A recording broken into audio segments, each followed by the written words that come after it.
Magic 96, your one-stop shop for all things movies. From reviews, unboxings, and collections, I'm here to celebrate the magic of cinema. Now, let's roll the film. In today's video, I'll be reviewing the first film in the Jackass franchise, simply titled Jackass the Movie. The movie came after the TV show ran for less than a year from October 2000 to August 2001. Johnny Knoxville spoke about MTV not letting them air certain stunts and having censorship issues on television at the time. Writer and producer Spike Jonze and director Jeff Tremaine convinced him it was the next step to go in, so making a movie would let them get wilder and nastier. Without further ado, let's get the party started. Honestly, it's tough to remember which stunts were in the show versus which made it into the movies. They all blurred together in the best way. First off, it's a bummer that this film still doesn't have a proper Blu-ray release. Going back to DVD quality was rough, especially with those old hidden camera shots. That said, I love the intro. The whole crew riding in a giant shopping cart. It's pure mayhem from the start. One of the first bits is Johnny Knoxville renting a car, disguising himself with sunglasses and a hat to hide the camera. Nowadays people use smart glasses, but back then it was all bulky gear and shaky footage, and it somehow adds to the charm. Knoxville's commitment is unmatched.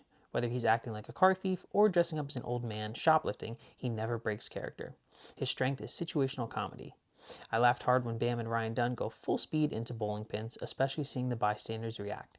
And who let them destroy a mini golf course? The owner must have gotten paid well. Chris Pontius doing his party boy bit and grabbing a cop's hat, legendary. How he didn't get arrested, I'll never know. Steve-O on the alligator tightrope, absolutely nuts. And Bam's fireworks wake-up prank, iconic. He always had such great style. Huge chain, muckluck hat, and a toothpick. The old man characters were an early version of what would eventually become Bad Grandpa, which is cool to think about. Johnny getting shot by the projectile looked painful, probably the most painful stunt in the movie. And I always wondered if Wee Man got the idea for the giant cone skit from Toy Story 2. The soundtrack here is solid. All Right by Sahara Hot Nights plays while Ryan Dunn is boxing a professional female fighter. Steve-O's tropical pole vault stunt features California Sun by the Ramones, and Hybrid Moments by the Misfits closes things out during the credits. They filmed a bunch in Japan too, where they didn't need to blur faces. That must have made things easier, plus at that time the crew wasn't super recognizable yet. With bigger cameras back then, hiding them was a serious challenge. Also, the alligator in April and Phil's house, unreal. Phil barely reacts. Dude just stays chill with a gator in his kitchen. The paper cut skits still make my skin crawl. Everyone's felt that pain, and then they went way too far with it.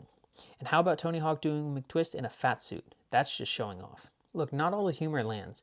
The gross out stuff, vomit, nudity, and anything involving shit isn't really my thing.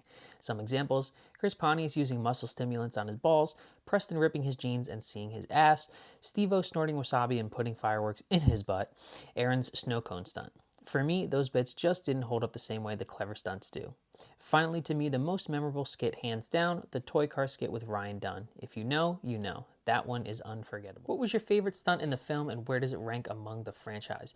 Be sure to let me know in the comments section down below. And as always, if you enjoyed this video, don't forget to like, comment, and subscribe. You can also check me out on Instagram at MovieMagic1996. Thank you so much for everything, and go watch a movie today.